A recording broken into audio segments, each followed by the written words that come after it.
This newsreel is being brought to you by Burnett's Tea Shop in downtown Springfield. Renowned eye surgeon Dr. Ming Wang of the Wang Vision Cataract and Laser Center in Nashville came into Orlinda Tuesday evening.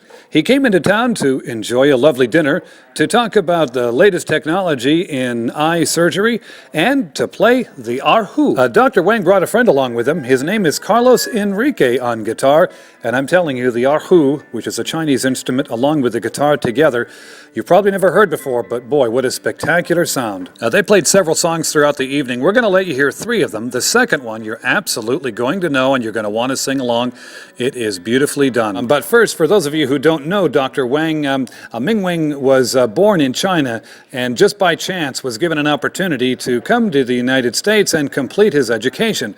Today, he's a MD, PhD, and a Harvard and an MIT graduate. Dr. Wang is also one of the few cataract and laser eye surgeons in the world with a doctorate degree in laser physics. In his career, he's performed over 55,000 cataract and LASIK procedures, including over 4,000 doctors. So he knows a little bit about the eyeball. So we'll talk to him in a minute, but first, let's enjoy some of his incredible music.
I've seen some medical presentations before. I'm going to say that that was probably the most unique presentation, with a combination of music and your feelings and thoughts on America. How did you end up putting those three together? I think, it's just not the physical health, but also mental health when we talk about health. So when I put together a talk like this, I want to not only talk about the physical aspect, the medical aspect, how can you see better, see longer, what are the new procedures, but also the mental health, to worry about what's going on in our nation, in our society, and also appreciating music and how one can live not only physically well, but also spiritually, mentally well. Obviously, you're an appreciator of the freedoms that the United States offers for your unique experience. Tell me a little bit about that. Yes. I came from China, grew up during Cultural Revolution, where 20 million youth were subjected to deportation programs, were deported to the poorest part of the country and condemned a life of poverty and hard labor. So coming from that situation, not having the freedom of going to school, not having the freedom of building one's life, I came to this country with $50 and with a big American dream some years ago. I appreciate so much the freedom and choice in this country. And I work very hard. Sometimes, friends ask me, why you work so hard? I said, I work hard because from the experience of having not. You've accomplished a lot. As I understand it, you're 52, is that right? Mm-hmm. You're just about to be 52. Yes, 52. Yes. And tell me, he was going over your educational background or in the presentation. Let me hear it again. Okay. Well, I came to this country. I went to University of Maryland, but finished my what we call postdoctoral laser spectroscopy, laser physics postdoc training at MIT. Then I went to medical school at Harvard Medical School in Boston, training in Philadelphia, Miami. 1997, I got a job at Vanderbilt to be the director of Vanderbilt Laser Science Center. So that's what brought me to Nashville, Tennessee. That's amazing. Tell me about how you got into into MIT. Oh, because I was a physicist and I studied laser physics. I did lots of research, and that was my dream, to get into MIT to study with the masters, the world-class Nobel Prize winners and physicists. So I was studying laser physics. Then I realized the best way to utilize my knowledge, so, PhD degree and postdoctoral training in laser, in medicine, is to go to medical school. So I went on and got my second doctorate degree, this time in medicine, MD from Harvard. And now you have this new laser technique that allows you to essentially do the entire procedure without human intervention, essentially. I mean, you're controlling by machines, but it's all done by a computer. Tell me about that. Yeah. We are very excited. We are currently the only center in Tennessee offering what we call 3D laser procedures. That consists of 3 parts. For young patients between 18 and 60, 3D LASIK to correct the prescription. For patients between 40 to 65, 3D forever young lens surgery, which also uses the laser to correct the reading, get rid of reading glasses. That's a new lens, right? Yes. And what's that lens made out of? Made of silicone, and it's basically a multifocal lens or accommodating lens which can restore the range of vision. You can extend the range of vision. This is not a flexible lens, though. Accommodating is flexible. We have several different kinds. So it is flexible, so the muscles can make the lens move. Yes, exactly. Wow. Yeah. And for older patients, we have laser cataract surgery. And we were the first in the state to introduce laser cataract surgery. Aren't those two kind of similar? You're replacing the lens, right? Yes. One is clear lens before the cataract sets in. One is older patients with an opacified lens. Yes, you're absolutely right. So LASIK, forever young lens, and cataract surgery, which pretty much cover the whole age range of all patients. And as I understand it, these procedures are extremely painful. No, it's very fast recovery, painless, and most of the patients go back to work next day. I've done over 55,000 procedures, including on over 4,000 doctors. And do you want to give us an idea, just generally, what's the price range if somebody's trying to, and they didn't have insurance? Yeah, the cataract surgery, the basic portion is covered by insurance, but these elective surgeries, 3D LASIK, for example, it starts around $2,000 per eye. Well, that's not too bad. So what would be the most expensive it would be if you had like the most complex scenario? Complex scenario will be someone who is very high prescription, and then they need multiple procedures, not just one procedure, and the cost can be higher. However, we also have a foundation to have patients who could not afford medical procedure for sight restoration. We can help them with the foundation also. So if you have someone who is wearing Coke bottle lenses, you can still restore their vision that way? Yeah, for 99% of the patients today, we can restore their sight. Well, there you have it, Robertson County. We're going to let you hear one final song performed by Carlos Enrique and Dr. Wang. Carlos wanted you to know that if you liked his guitar sound, you could find his music at carlosenrique.com. I don't know if Dr. Wang has his music for sale anywhere, but the two of them together should probably produce an album. If you would like to see some more information on the high-tech, state-of-the-art vision restoration procedures that Dr. Wang performs, I will provide some links for you below this video. We hope you enjoyed this last performance by Carlos Enrique and Dr. Wang. By the way, Dr. Wang is also a bit of a table tennis champion, and believe it or not, is going to be competing in some kind of tournament tomorrow. So talk about jack of all trades. At any rate, this has been Jim Ball reporting for Smoky Barn News in Orlinda.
away for lunch in the quaint atmosphere of Burdett's Tea Shop, nestled in the middle of historic downtown Springfield, enjoy signature sandwiches and freshly made soups and delectable desserts, and then shop an array of gift selections like serving pieces, aprons, books, jewelry, and wonderful seasonal whimsies. We're easy to find in Springfield on the corner of 7th Avenue and Main Street. We're open Monday through Saturday, 11 to 2:30. For more information, see a link to our Facebook page below this video.